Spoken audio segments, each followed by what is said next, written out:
Hope today India news and entertainment లోకి స్వాగతం. నేను మొహమ్మద్ అబ్దుల్ బారీ. ఈ రోజు ముఖ్యాంశాలు. వెనిజులాపై అమెరికా దాడిని ఖండిస్తున్నామని సిపిఐ నారాయణ చెప్పారు. వెనిజులా అధ్యక్షుడిని ట్రంప్ కిడ్నాప్ చేశారని ఆయన అన్నారు. జీఎస్టీ రూపంలో రాష్ట్రాలను కేంద్రం దోపిడీ చేస్తుందని, మూసీ ప్రక్షాళనను స్వాగతిస్తున్నామని సిపిఎం నారాయణ అన్నారు. మూసీ ప్రక్షాళనతో పేదలకు అన్యాయం జరిగితే పోరాడుతామని ఆయన అన్నారు. భద్రాచలం చుట్టుపక్కల ఉన్న 5 గ్రామాలను తెలంగాణలో కలపాలని సిపిఐ నారాయణ కోరారు.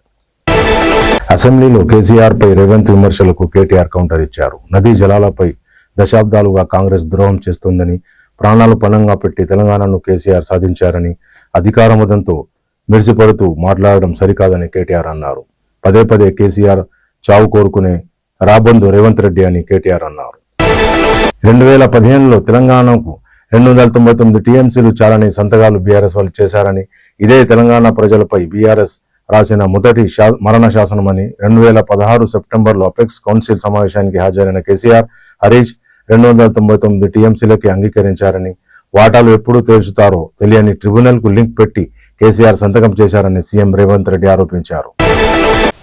ముంబైకి సీఎం రేవంత్ రెడ్డి, మంత్రి ఉత్తమ్ కుమార్ రెడ్డి మధ్యాహ్నం 1 గంటకు బయలుదేరి వెళ్లారు. అభిషేక్ సింఘ్వీతో పాటు రేపు సుప్రీంకోర్టులో విచారణకు రానున్న జనకచర్ల కేసు ఏపీ ప్రభుత్వానికి అనుమతి ఇవ్వొద్దని ఇప్పటికే కోర్టుకు వెళ్లిన ప్రభుత్వం, తెలంగాణ ప్రభుత్వ వాదనలపై చర్చించనున్న సీఎం రేవంత్ రెడ్డి, మంత్రి ఉత్తమ్ కుమార్ రెడ్డి. తెలంగాణ సీఎం రేవంత్ రెడ్డి వ్యాఖ్యలను తప్పుకొట్టిన ఏపీ ప్రభుత్వం తన విన్నపం మేరకు చంద్రబాబు రాయలసీమ లిఫ్ట్ ఇరిగేషన్ పనులు నిలిపివేశారని సీఎం రేవంత్ చేసిన వ్యాఖ్యలు సరికాదన్న ఏపీ ప్రభుత్వం, జగన్ హయాంలో అనుమతులు లేకుండా రాయలసీమ ఇరిగేషన్ లిఫ్ట్ ప్రాజెక్టును చేపట్టిందని, జగన్ హయాంలోనే పనులు చేపట్టారు, సీమకు రోజుకు 3 టీఎంసీలు అంటూ గత ప్రభుత్వం హడావిడి చేసిందని, జగన్ ప్రచారంతో తెలంగాణ ప్రభుత్వం కోర్టులో కేసులు వేసిందని ఏపీ ప్రభుత్వం ప్రకటించింది. భోగాపురం ఎయిర్పోర్ట్లో తొలి విమానం ల్యాండింగ్ పై ఎక్స్లో జగన్ ట్వీట్ చేశారు.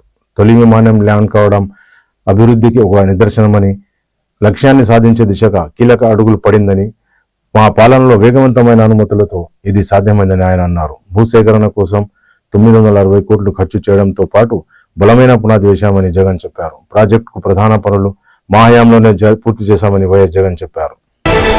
తెలంగాణకు 4 ఎయిర్పోర్టులు రావాలని, ఎయిర్పోర్టులు సాధించే వరకు పోరాడతామని గడ్డం వంశీ అన్నారు. అభివృద్ధి విషయంలో రాజీపడే ప్రసక్తి లేదని ఎంపీ గడ్డం వంశీ, ఉనికి కోసమే ప్రభుత్వంపై ప్రతిపక్ష నేతలు ఆరోపణలు చేస్తున్నారని, దేశంలో యూరియా కొరత ఉంది అని ఎంపీ గడ్డం వంశీ అన్నారు. యూరియా కొరత అంశాన్ని కేంద్రం దృష్టికి తీసుకెళ్దాం, యూరియా విషయంలో రైతులు అధైర్యపడొద్దని గడ్డం వంశీ చెప్పారు. ఈరోజు ములుగు జిల్లా మేడారంలో సీతక్క, పొంగులేటి పర్యటించారు. అభివృద్ధి పనులను పరిశీలించిన మంత్రులు జంపన్నవాగు నుంచి గద్దెల వరకు రోడ్డు నిర్మాణం, మేడారం జాతర నిర్వహణపై అధికారులతో సమీక్ష నిర్వహించారు. యుఎస్ సైన్యం అదుపులో వెనిజులా అధ్యక్షుడు మదురోతో పాటు ఆయన భార్యను అదుపులోకి తీసుకున్న యుఎస్ సైన్యం వెనిజులా రాజధానిలో సైనిక ఆపరేషన్ చేశామని, నియంత మదురోను, ఆయన భార్యను నిర్బంధించామని అమెరికా అధ్యక్షుడు ట్రంప్ ప్రకటించారు. ఇవి ఇప్పటికున్న ముఖ్యాంశాలు. మళ్ళీ రేపు కలుద్దాం.